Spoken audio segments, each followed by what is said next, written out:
Ao vivo, já vou? Encerrar, tem um negócio aqui. Encerrar. Pode ir. Oi. Boa noite. 7h31. Bom, com a chegada da primavera, com a chegada da chuva, a gente vai conversar um pouco aqui e a gente vai falar sobre a cura do que não tem cura. Vamos falar sobre cura. E eu quero convidar para a gente conversar. Eu quero muito escutar o meu parceiro, meu amigo, meu rabino, meu escritor, Newton Bonder.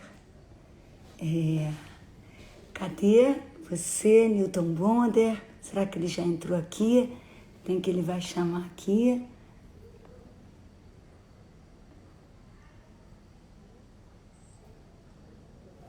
Newton Bonder. Bonder, ele ainda não deve estar nem me escutando. Será que ele... Vamos ver.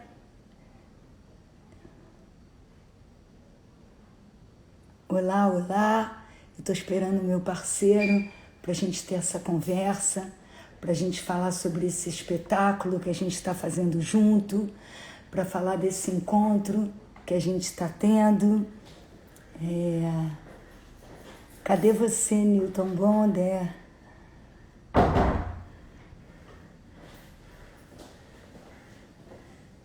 Então, a gente tem conversado, a gente está fazendo esse espetáculo há 2 anos e 9 meses. E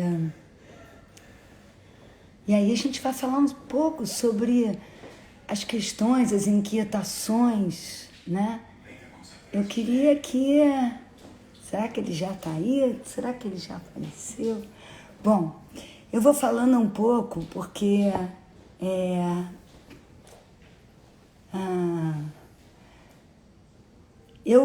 na verdade, o Bonder me chamou primeiro. Ele me chamou para fazer a Alma e Moral, o filme dele. Newton Bonder, estou aqui. Estou aqui. E aí? O Newton Bonder está aqui.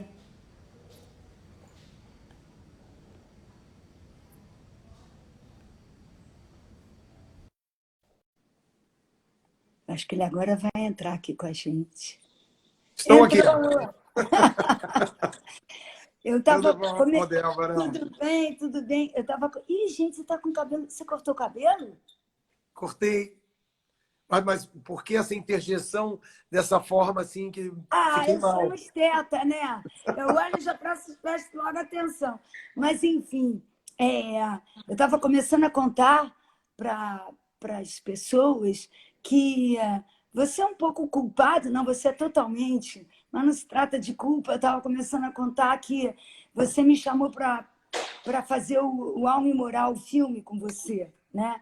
Então, desse livro maravilhoso, dessa peça de teatro maravilhosa e ainda um filme incrível. E Em aí, que quando a você gente se foi, encontrou... em que você foi a minha heroína, porque eu queria muito que esse filme tivesse uma dimensão poética e as danças, as coreografias que você colocou foram absolutamente exatamente isso, poéticas. Então, para mim foi muito importante.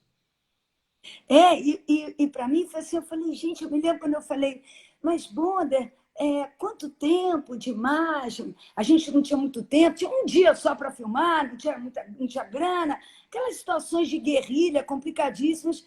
Aí você falou, acredito que pouca coisa, uns 20 minutos. Eu falei, o quê? É um curta-metragem. E aí foi incrível, porque eu dei uma viajada por todos os meus espetáculos, buscando a sua alma e moral, os seus pensamentos, e eu conectei a maneira que eu busco a dança no corpo, a construção dos movimentos, muitas perguntas sem resposta. Então, enfim, a gente Mas eu dei participou muita junto sorte. disso. Eu dei muita sorte, porque você estava acabando de fazer o Cães Sem Pluma Cão e, sem e plumas. que Era, era um trabalho assim muito sobre evolução, tinha muito conteúdo assim próximo de muitas coisas do livro. Então foi assim muita sincronia. É verdade. E tinha uma. O Cão Sem Plumas era um espetáculo que tinha uma coisa primitiva, uma coisa mítica, uma coisa. E busca nele, né? E já é legal a gente falar de Cão Sem Plumas, porque é um espetáculo que eu sempre falei que era sobre o inadmissível, sobre o inconcebível. E eu já tinha. Uma ideia muito importante nesse espetáculo, porque eu já tinha um dos nossos heróis, um dos nossos personagens, já estava muito presente na minha vida, na minha carne, na minha pele. Não é à toa que o Cão Sem Plumas é uma pele, é a lama, é a terra. É como se fosse algo mais próximo da essência, sabe? A carne viva, a carne em carne viva, né? E, Mas tinha uma e coisa muito bonita também, que eu acho que tinha assim uma coisa de que o não normativo, né? Essa coisa que eu acho que você briga muito para o não normativo ser percebido em toda a sua potência, não como alguma coisa de impotência, né? Eu acho que tinha isso também presente no Cães Sem Pluma. Cão Sem Pluma. é, Porque era a, muito. a, a fragilidade e a força, a tragédia e a riqueza, a vulnerabilidade, uma fragilidade, mas ao mesmo tempo uma luta, uma constante, né?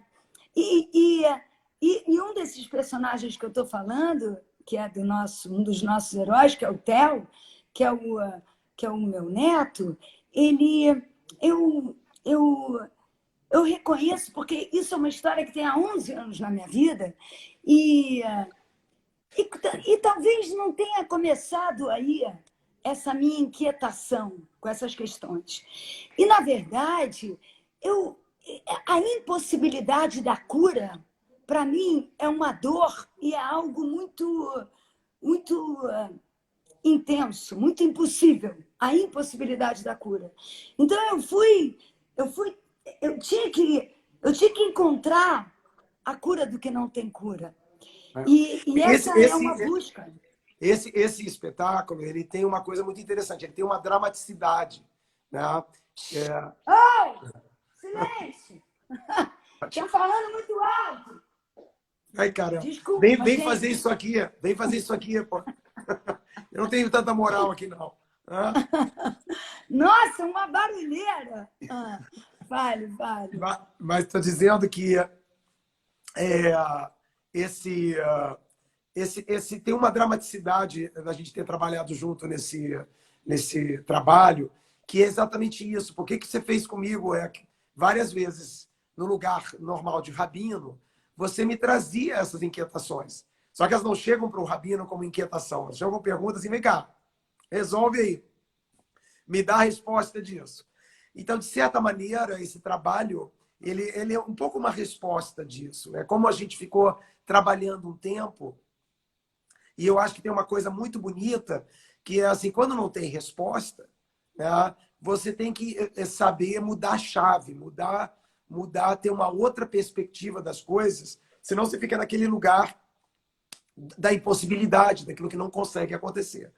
E a gente ficou muito nessa conversa, né? Que era esse lugar muito bonito, que eu acho que não pode se perder, que é a sua dimensão guerreira. Senão não tem que ter solução. Vai ter solução.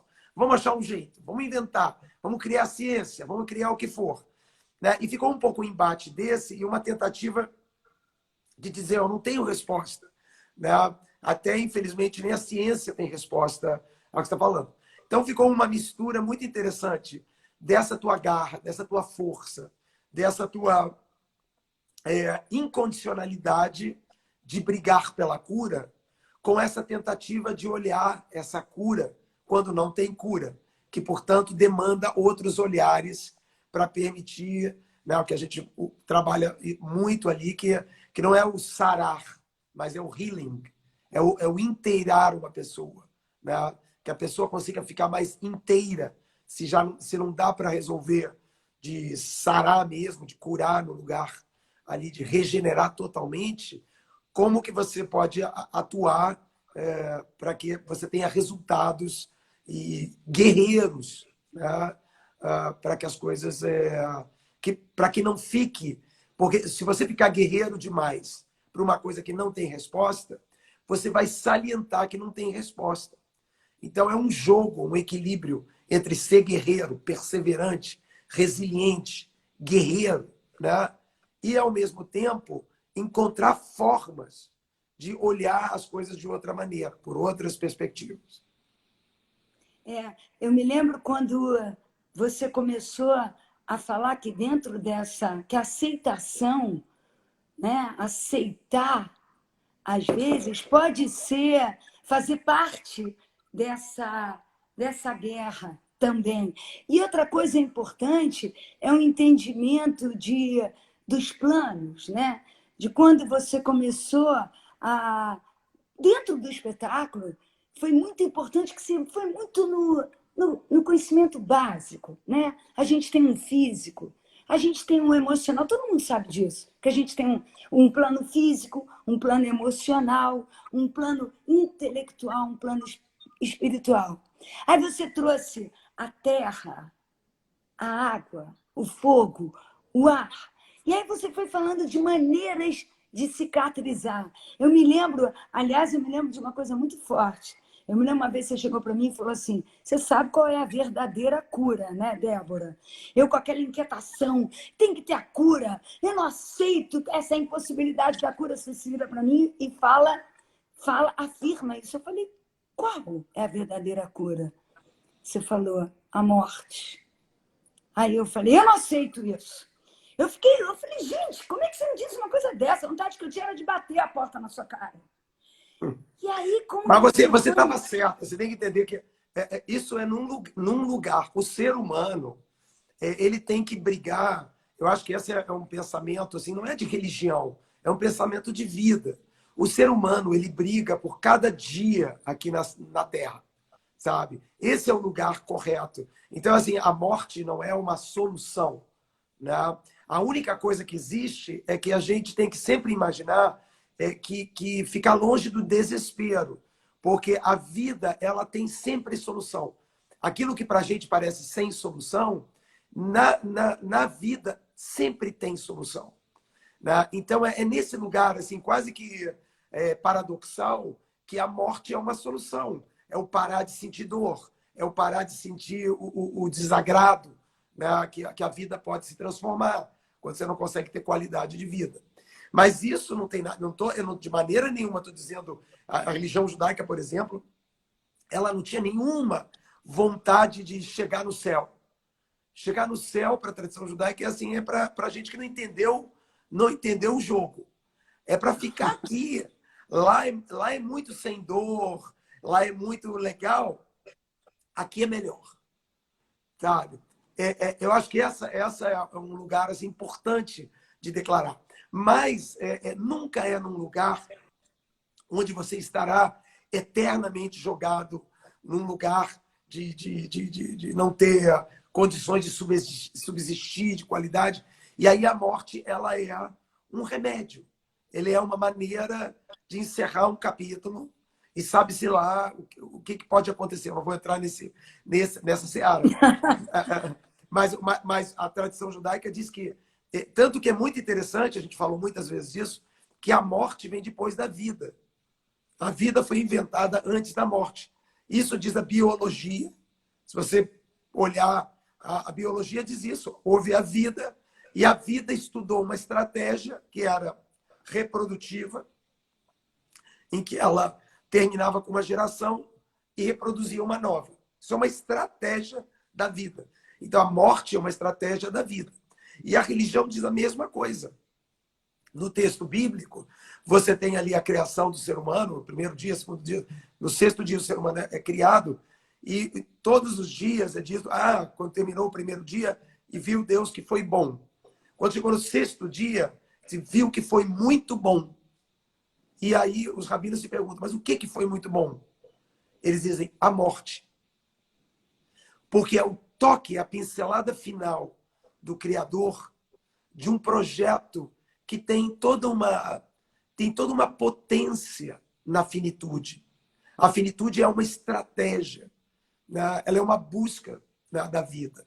E então a gente não pode perder isso. Mas isso não tem nada a ver com brigar por cada dia aqui, por querer a vida e ficar aqui é melhor do que lá. Esse papo de que lá é melhor, tem 70 virgens me esperando lá, esse papo esquisito, né? Nada disso. Aqui tem muito mais coisa para fazer. Mas é que essa ideia de que a morte faz parte da vida, né? A morte foi inventada pela vida, ou é uma estratégia da vida, a dor, essa coexistência desses contrastes, né? Você lutar, você aceitar, a dor, o prazer, como é que é você entendendo que essas forças, elas têm elas são potentes, uma precisa da outra, né? Então isso contribui, pelo menos para mim, contribui como se eu tensão e relaxamento, sabe? Tem uma hora que então, e vem de novo, é como se eu desse uma injeção de ação novamente, né? Aliás, a gente estava voltando aos nossos heróis, a gente estava falando tanto da morte, a gente conversou hoje, mas eu acho que vai ser meio bagunçado. Se você achar que é bagunça, você reclama comigo.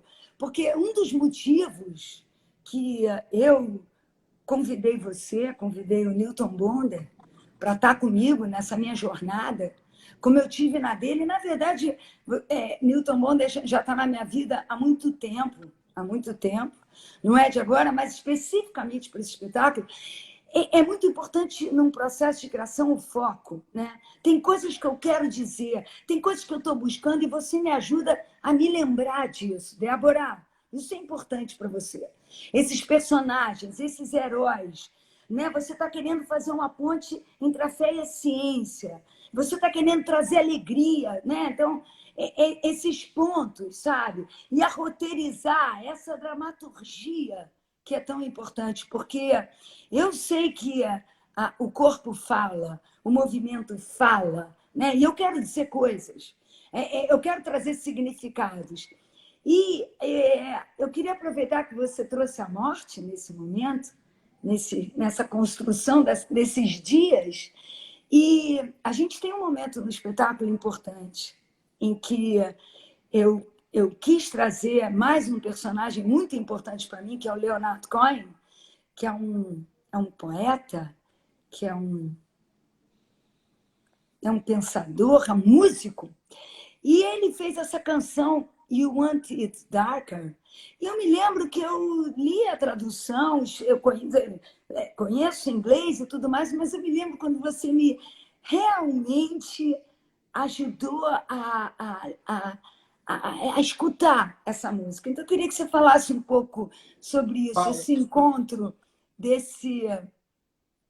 Falo, mas lembrar todo mundo que está nos vendo aqui, que a gente inverteu totalmente a nossa ordem. A gente já foi para, né, a cura do que não tem cura na dimensão espiritual, que é, em algum lugar, a morte, a aceitação da morte, né? Que é o nosso quarto personagem, que a gente ancorou essa dramatização no espetáculo em quatro heróis, né? Heróis míticos. Um primeiro, que é a dimensão física, que é uma criança, que é o Theo, né? Que está nessa resistência física, né? De aguentar a dor, o fardo físico, né? E essa resiliência dele que é feita através de alegria, né? A gente pode depois falar mais. Inteligência. Inteligência também é uma alegria. Sabedoria. Curiosidade, inteligência, tudo é forma de alegria, né? Tudo isso são formas de alegria. O segundo personagem na dimensão emocional é a figura mítica afro, né? Que é a Obaluaê, né? Que é um personagem, depois a gente também pode falar um pouco dele, que é um personagem que emocionalmente lida com doença e autoestima, né? Um lugar emocional, né? de rejeição, né? Diante da doença, diante do sofrimento. E nós temos um terceiro. Peraí, deixa eu só falar mais uma coisinha de Obaluayê. Ele é o Sim, orixá da cura e da doença. É importante que ele traz nele, ele traz a doença e aí ele cura essa doença. Ele é um orixá que ele é muito importante, porque ele foi rejeitado, depois ele é adotado, ele se fortalece, então ele faz com que a doença se cure, ele faz que as feridas se transformem em pipoca. Só trazer um pouco dessa beleza dessa história, né? e por Mas que que segue, ela... desculpa. Não, mas por que que ela é muito linda?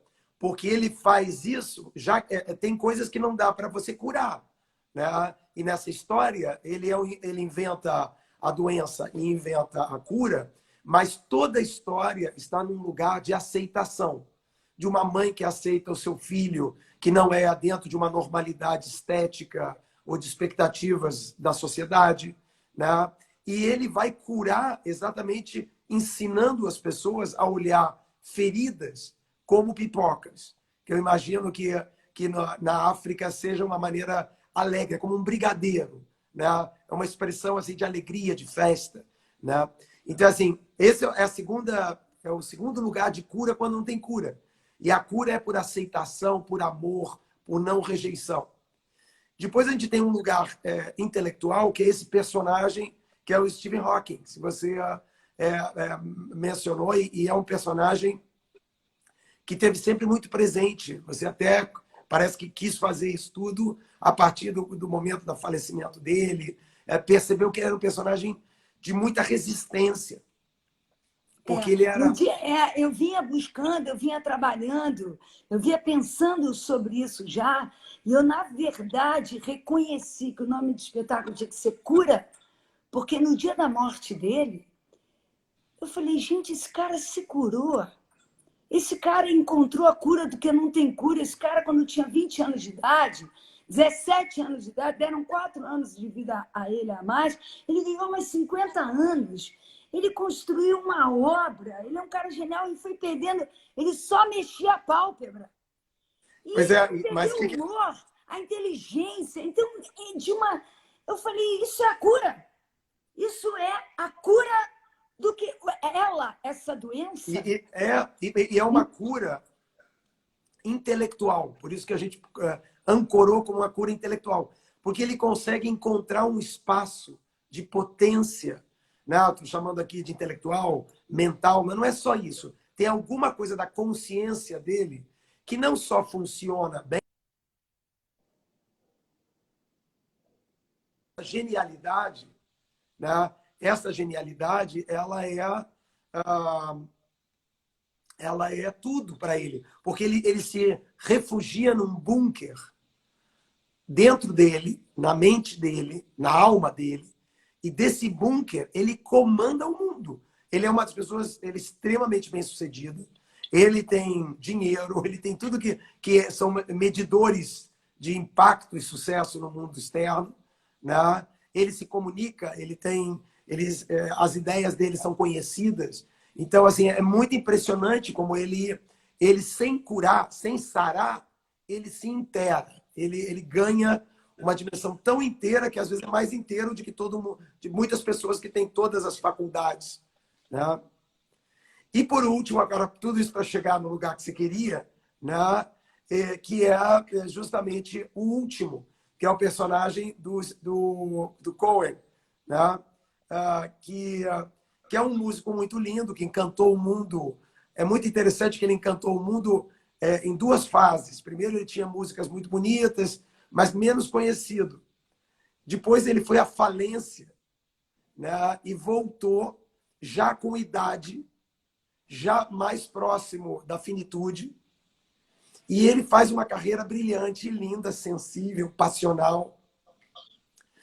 Mas e essa música que ele deixa, que é a última música dele, que se chama You Want It Darker.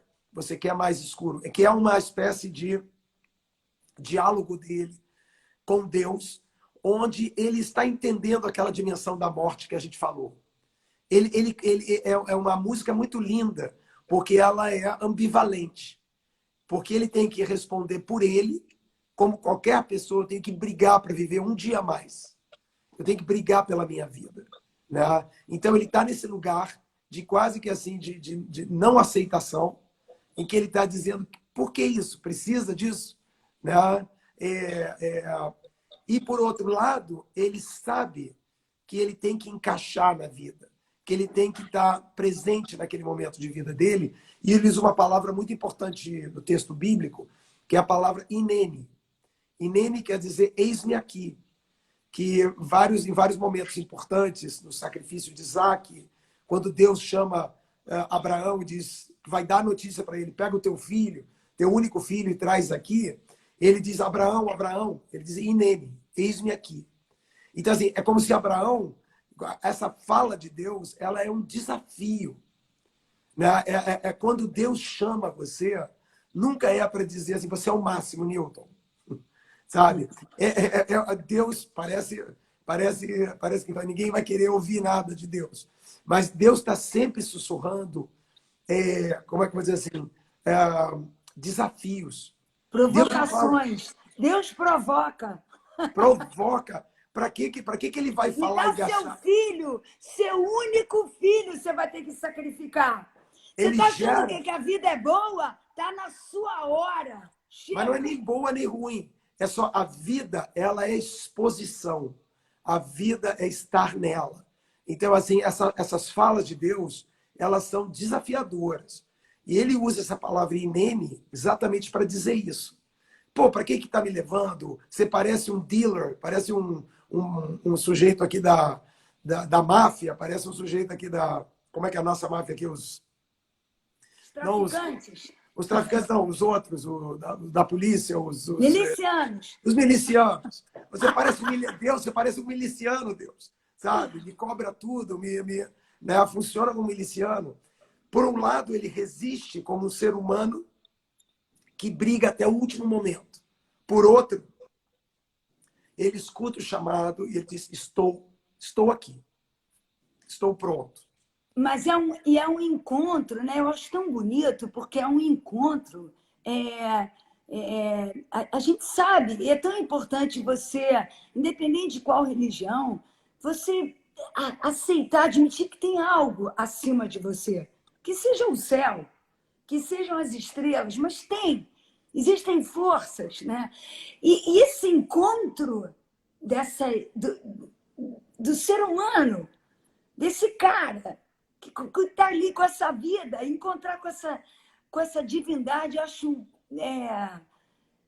E também tem esse lugar do indivíduo, pessoa física, encontrando o seu lugar jurídico na vida. Porque se a vida inventou, né, essa estratégia da morte, em algum lugar ela faz parte da minha vida. Ela não é externa. Eu acho que uma das coisas que o mundo ocidental fez foi tirar a morte do domínio da vida. Né? Parece até que a morte vem e engole a vida. Não, a morte é um subproduto, é uma etapa da vida. A vida está acima da morte, por isso. Porque é ela que inventa, é ela que cria. Então, quando ele está nesse lugar limítrofe, tão difícil, em que ele tem que responder por ele, indivíduo, que quer viver até o último momento, e tem essa responsabilidade. E, ao mesmo tempo, ele tem que se encaixar nesse lugar que é ele, pessoa jurídica. É duro para qualquer um. E ele faz de maneira muito poética. Eu me lembrei muito agora do nosso amigo querido Domingos de Oliveira. Eu me lembro que ele falava, ele ficava puto com a ideia de morrer. Puto, brigava com isso. Né? Ele falava, ainda tenho muito, ainda quero lutar cada dia. Né? E o Domingos fez uma coisa muito linda. Todo mundo achava que ele negava a morte, que ele dizia, isso eu tenho um projeto para mais 1000 anos. Mas quando ele veio a falecer, né, a Priscila, a família dele descobriu que ele preparou tudo. Ele cuidou de tudo. Exatamente. Ele fez esse ineme, ele se entregou, mas ele tinha a responsabilidade de brigar contra isso. Então, assim, parece paradoxal, mas não é. É um encaixe que cada um de nós tem que fazer dentro da sua linguagem, dentro da sua realidade pessoal. Mas É verdade, e os personagens também. A vitalidade, aquela pessoa vibrante daquela maneira, também fazia parte dele. Foi incrível isso, quando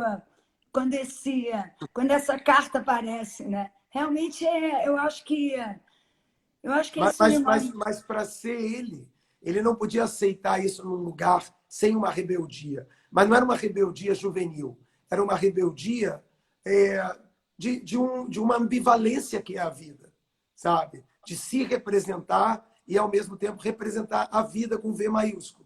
Né? A minha vida e a vida com V maiúsculo. Cada um de nós tem que enfrentar esse lugar. Não só na morte, em muitos lugares da vida. É. Né? Eu agora estava pensando aqui é, ah, que uma das questões tão importantes para mim que eu falo tanto da ignorância, né? Eu fico pensando tanto quais são os verdadeiros inimigos. Qual é o inimigo desse pensamento, que são pensamentos críticos, pensamentos da inteligência, da descoberta, que você vai juntando e encaixando tudo, né? E eu vejo que a ignorância é algo, a afirmação da normalidade, a afirmação da vida como ela tem que ser. Que esses conceitos do que é vencer na vida, o que é dar certo, o que é conseguir, conseguiu, não conseguiu, sabe? Então, que é algo também muito importante para mim nesse espetáculo, né? E eu, porque essa ideia dos padrões, o padrão da normalidade, o padrão da saúde, o padrão até da doença, né?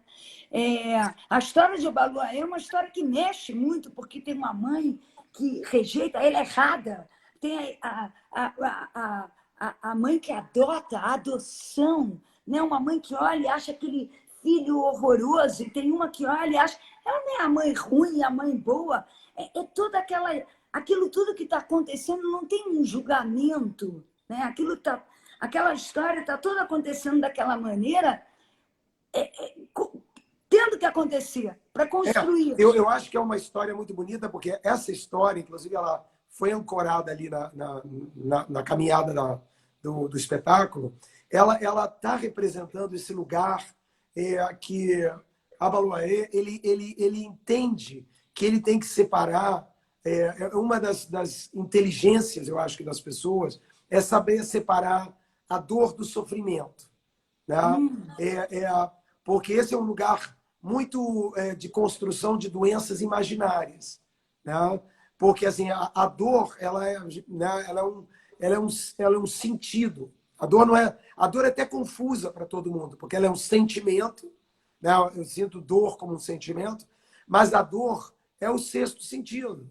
Além da visão, além do olfato, né? Do tato, etc., a dor é um sentido. Então, quando eu sinto dor, ela é inegável, ela é real. Quando eu estou sofrendo, né, eu tenho que ter a inteligência capaz de transformar a ferida em pipoca.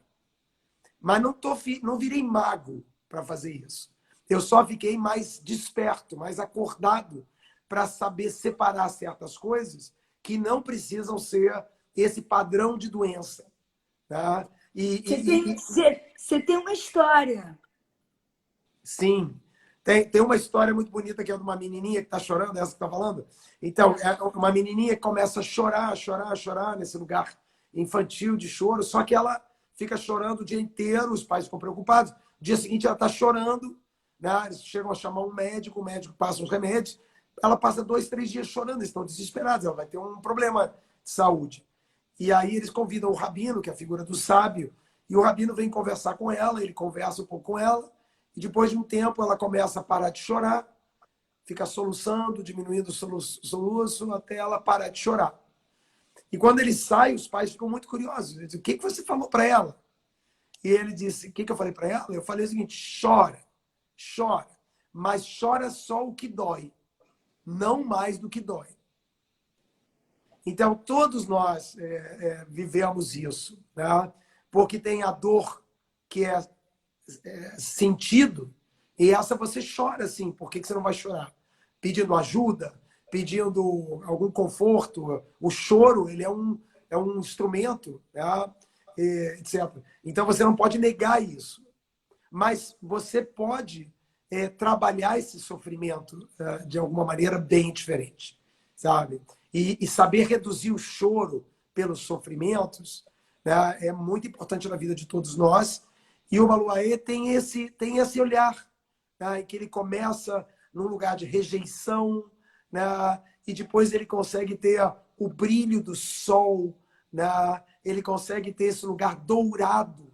Ele ganha um lugar no mundo sem necessariamente as dores dele terem sido curadas, dores emocionais. É. E é uma história muito de... É uma história que se aproxima muito do que eu estou falando, de uma discriminação inadmissível, né? É porque a gente esquece, se as pessoas tivessem noção da capacidade de cura que elas têm ao não discriminar, elas teriam consciência e vergonha de, né, de não oferecer isso, de não. É uma das coisas mais bonitas da vida, é poder ser esse curandeiro, né, nas relações, na sociabilidade. Eu gosto muito de uma história que de certa maneira está por trás aí dessa nossa construção, mas eu usei nesse livro sobre cura, que eu aproveitei, enquanto a gente pensava durante 2, 3 anos. Você escreveu 3 livros. Eu vou Enquanto escrevendo isso, livro. Newton Bonder escreveu 3 livros. Mas esse da cura, eu tinha toda uma reflexão que a gente estava fazendo, foi bem mais simples para mim, né? Mas ali tem uma história muito linda, que é uma história, se não me engano, de Rabi Yohanan ben Zakkai, um rabino, que era conhecido como um curandeiro. Aí o que ele fazia? Como que ele curava? Todo mundo imagina assim, ele tinha uma poção mágica, ele tinha algum canto que curava. E não, o que ele fazia? Ele ia até a pessoa que estava enferma e ele dizia, você tem apreço, estima pelo seu sofrimento? Isso já é uma pergunta assim, como assim? Né? Como assim?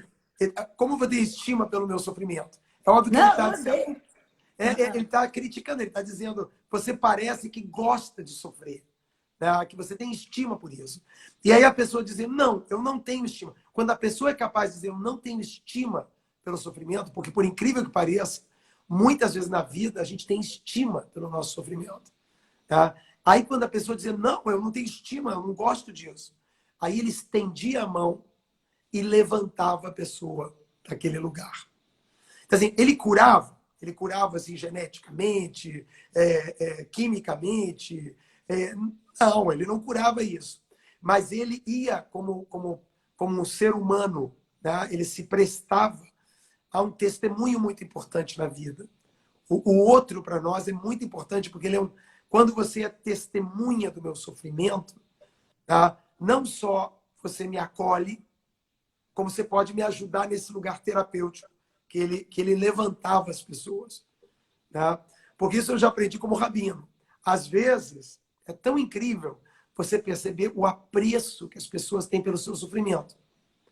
Então, enquanto uma pessoa, às vezes a pessoa te liga, se você não disser para ela, nossa, que história horrível, que nunca viu uma situação tão horrorosa, tão grave, enquanto você não for testemunha do sofrimento dela, ela não te deixa entrar, ser um parceiro, uma testemunha desse lugar que ela está vivendo. Quando você faz essa aproximação, aí você pode chegar para ela e dizer, mas você gosta disso? E se ela disser, não, eu não gosto disso. Então você tem como levantar ela desse lugar. É. Muito bom. curar é se aproximar da dor do outro, né? Quando você se aproxima, quando você reconhece, não adianta dizer, ai, não tá, não tá doendo. Como não tá doendo? A pessoa tá Exatamente. empurrando.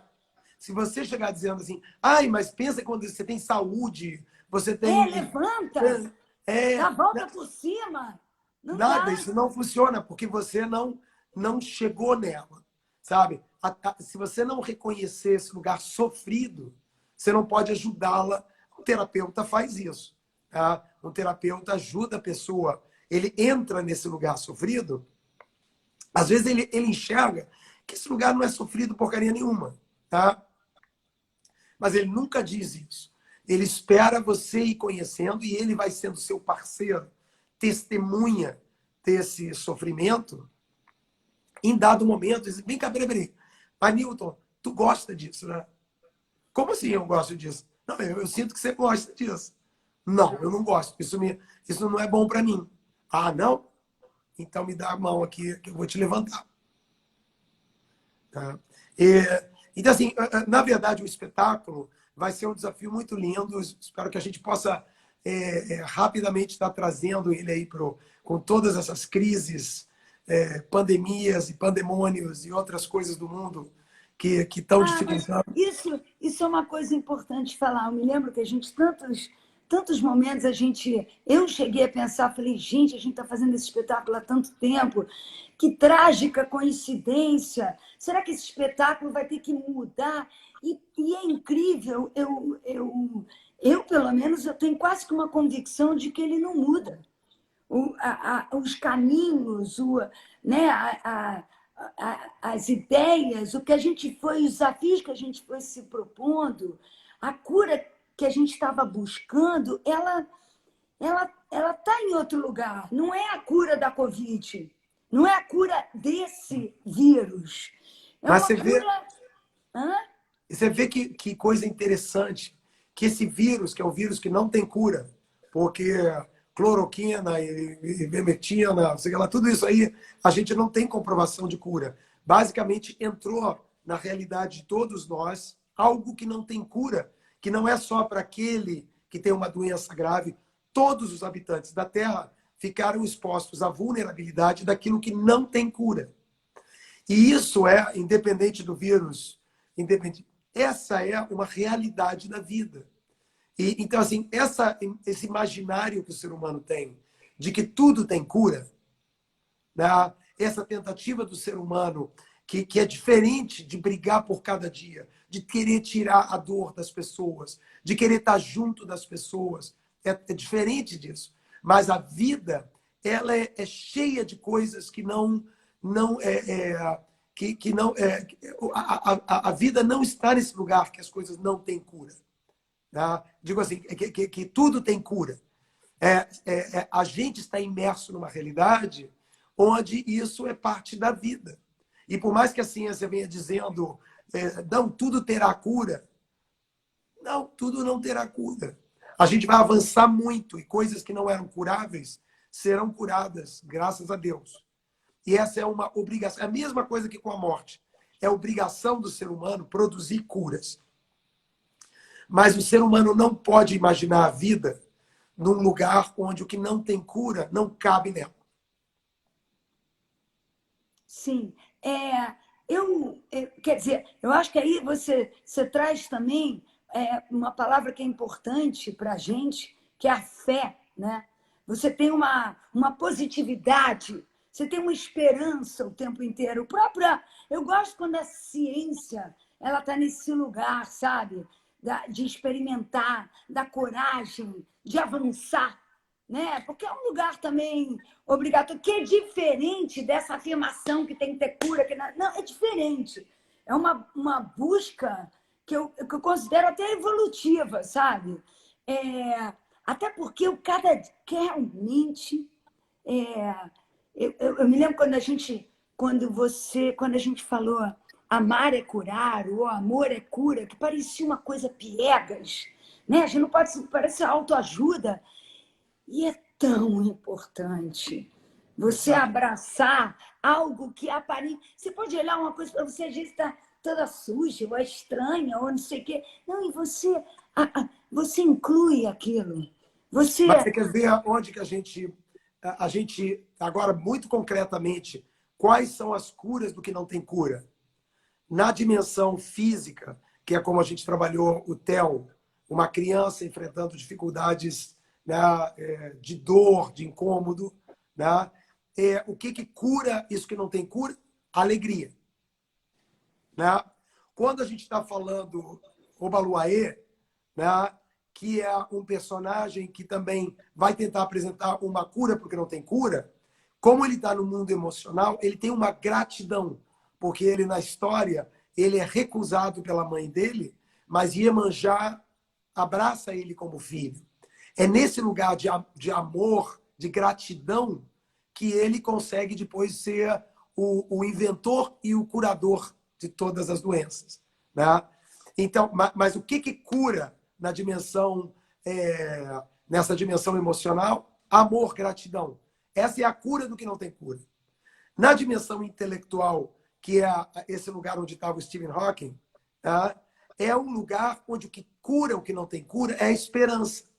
Porque esse homem, que tinha tudo para passar o resto da vida dele calado, ensimesmado, pensando por que aquilo aconteceu com ele, ele correu para o lugar da esperança. Era tudo escuro, mas tinha um lugarzinho de luz. Ele foi para lá, ele se mudou para ali. E dali, daquele lugar de esperança, ele curou o que não tinha cura. E a mesma coisa na dimensão da morte, que ela nesse espaço espiritual, ela depende da fé.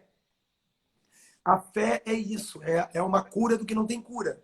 Então, quando chegar a hora de todos nós, seres finitos, tá? A gente vai ter essa conversa muito íntima com o Criador, onde a gente vai fazer como Domingos de Oliveira, a gente vai fazer como o Cohen Stephen Hawking. Mas esses dois especificamente estavam falando nesse lugar em que eles brigam pelos seus direitos à vida e tudo mais, ao mesmo tempo, de uma maneira grandiosa, transcendente, com fé, sem terminar a sua vida aqui num lugar de desespero, de perdeu, foi deletado, acabou, a vida termina num lugar triste e que mostra... Agora tem um lugar que, para mim, se localiza muito nesses 4 planos, né? Quando você fala do físico, do emocional, do intelectual, do espiritual. Quando você traz os elementos, eu penso que o lugar da cura ou desse plano intelectual é a capacidade da inteligência, por exemplo, de aceitar, de incluir. Eu sempre... pensando na história do Theo, né? O Theo você olha para o Theo tem feridas, machucados, pessoas que têm problemas na pele. Você olha para ele, passa 5 minutos, você está olhando para o olho dele, escutando, é Iemanjá. Você não vê mais aquilo, você vê outra coisa. Então, é de uma ignorância você não poder ver através. Você não abrir leques, sabe? De olhar de uma maneira diferente. Isso, para mim, é tão curativo, é tão enriquecedor, sabe? E, ao mesmo tempo, é claro que cada vez mais, cada dia, eu percebo que, para mim, no meu corpo, no meu acordar, a tragédia, a riqueza, a exuberância, a alegria e a dor, elas estão juntas. É inevitável. E falando nisso que eu estou falando da discriminação, é você poder experimentar isso. Você entende? Porque, por exemplo, se você olha uma criança que tem a ver, eu estou falando especificamente de doenças de pele, essa e várias outras, você não pode chegar e dar e aí, tudo bem? Dá um tapa, beijo, abraço, apertar. Não, você tem que... Cara, você descobrir a delicadeza nesse encontro, o cuidado, e o que para essa pessoa é fundamental e importante, que é o amor. Mas você imagina só a dor, essa é a dor tátil. Mas imagina a dor de um olhar de estranhamento, a dor desse lugar, assim, às vezes, de rejeição. Né? Isso é uma dor horrível também. Né? A gente fica produzindo dores desnecessárias o tempo inteiro, entendeu? Tanta Mas eu gente acho que o vive, espetáculo não, dela... tanta gente vive num isolamento absurdo. Agora a gente está experimentando Eu acho que isolamento. o espetáculo tem essa pretensão, que eu acho que é artística, não é uma pretensão intelectual, é uma pretensão artística de estar nesse lugar. Porque dizer a cura do que não tem cura é uma não desistência. É o contrário da desistência. Né? É mostrar que você tem elementos na vida que podem desconstruir essa sensação do desespero, do não cura, desse lugar que termina num lugar vazio, escuro. Né? Então, assim, essa é a grande pretensão da dança nesse espetáculo, é transmitir, né, essa possibilidade das pessoas não abrirem mão, quando não tem cura, da cura do que não tem cura, elas não deixarem de correr atrás. Você sabe, vou te contar uma coisa que agora que eu me lembrei. Quando eu comecei a buscar o descontrole, situações físicas, musculares, articulares que a pessoa não controla, tem vários tipos de doenças ou de distrofias que são ligadas e que às vezes você olha uma pessoa na rua com um tique, com uma situação todo mundo estranha. Uau, o que é isso? Você sabe que eu comecei a entrar dentro desse mundo de buscar uma outra organização física de movimentos. Eu comecei a descobrir uma riqueza de desafios. Eu estava chato, eu já vinha produzindo movimento. Eu estava, eu preciso de uma coisa diferente. Eu quero me estimular, encontrar outro ritmo, outras coisas que o corpo pode me trazer, outros gestos. Eu entrei num lugar que seria de desorganização, de anormalidade, de descontrole, e descobri uma riqueza. E olhei para isso e fui buscar coisas. Fui buscar doenças ou atrofias ou distrofias. E não é que eu olho e acho isso interessante, não está nesse lugar de interessante, está nisso que faz parte do movimento. E teve um momento que eu fui buscar como é que é dançar, buscar a imobilidade. Tem movimento dentro da imobilidade? Lembra que eu te falei? Que tem! É incrível! Lembra que eu te falei que eu tinha ido a uma festa de um menino e que eu fiquei encantado com a graciosidade. Ele tinha limitações, né?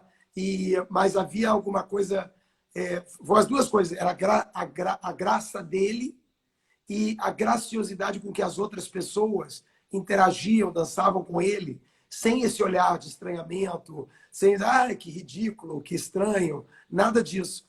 E a gente conversou um pouco disso, mas eu acho que esse teu trabalho, quando as pessoas que estão nos vendo aqui tiverem a oportunidade de ver o trabalho, eu acho que é muito bonito, porque é um lugar muito, muito perigoso de você tentar representar, né, para não ficar uma coisa estereotipada e tudo mais, ao mesmo tempo, como apresentar a beleza dessas coisas fora de controle. Né? Que, no fundo, é a cura do que não tem cura, é a beleza do que não tem controle. A gente quer um mundo só dos controles, e esse mundo vai ficando um mundo estranho. Estranho, e onde você quer eliminar a desordem. A gente já teve até estados nacionais que sonharam com isso, né? De eliminar a desordem. Né? E a gente está falando exatamente do contrário. Ontem eu ouvi uma coisa importante, que as máquinas, né? A gente vive num mundo de tecnologia tão intenso, de tantas... As máquinas a gente conserta, a gente vai, né? Eu acho que o ser humano, tomara que a gente não tenha esse poder do conceito. Estão aqui me falando 5 minutos. Sabe o que eu queria? Eu ia te dizer que uma das coisas... coisas... Quero te pedir para contar uma história. Tá, mas eu ia te dizer que uma das coisas que não tem curas é o Instagram, que termina em 1 hora. Então a gente foi junto. Olha só, conta aquela história que eu te pedi hoje para contar, aquele rabino, aquele cara que está ali, que pede do sofrimento dele, vai lá. É uma história clássica, onde uma pessoa ela vem a um rabino e diz que ela está com muitos sofrimentos e tudo mais, e pergunta para ele como entender isso, como entender o sofrimento na vida de uma pessoa. E o rabino diz, olha, eu te confesso que isso é uma pergunta muito difícil, eu só conheço uma pessoa que pode te responder isso. Né? E aí, quem é? Eu tenho muito interesse. E é um padrão dessas historinhas onde o cara vai correr atrás da pessoa capaz de dar a resposta. E ele chega num lugar paupérrimo, um lugar horroroso, de qualidade horrorosa. E chega lá e esse rabino que é indicado é uma pessoa que tem problemas de saúde, tem uma série de questões. E ele chega para esse sujeito e diz assim, você é o tal rabino? Diz, sou eu.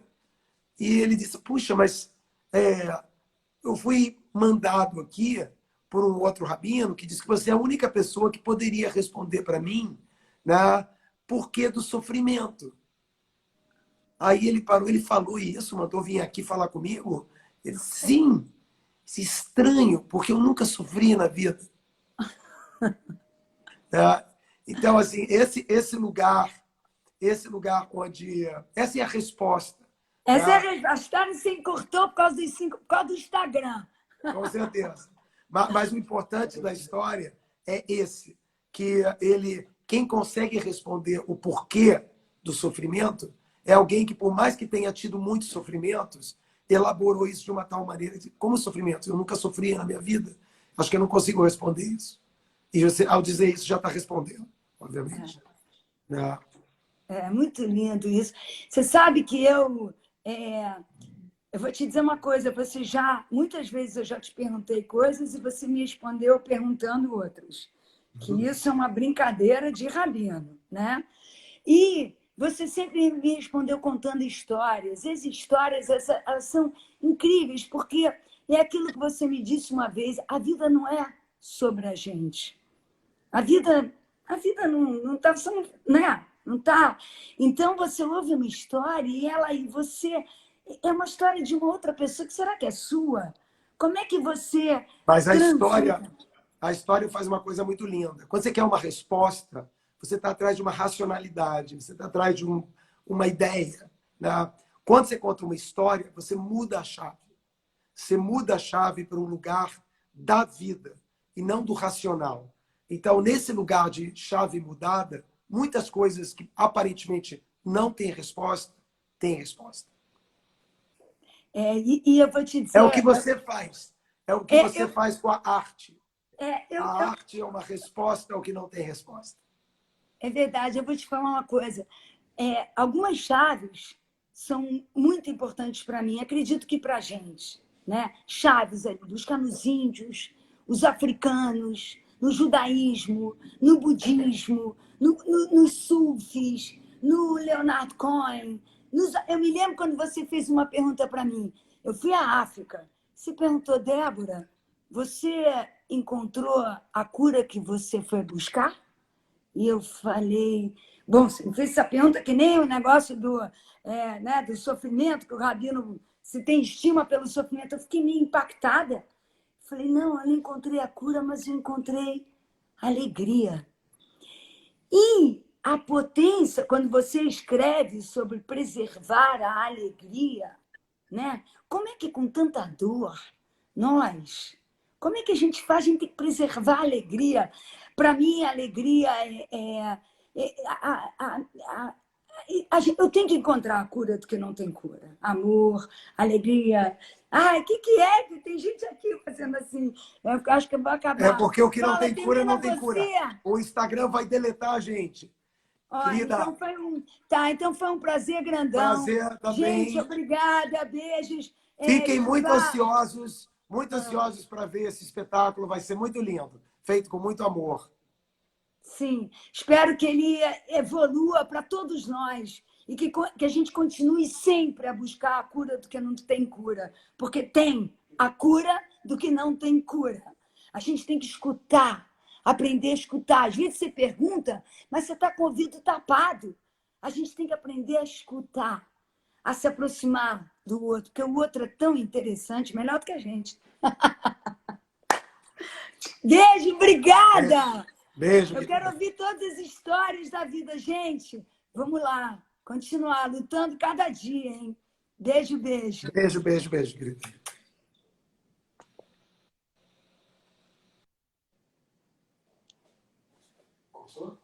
Peraí.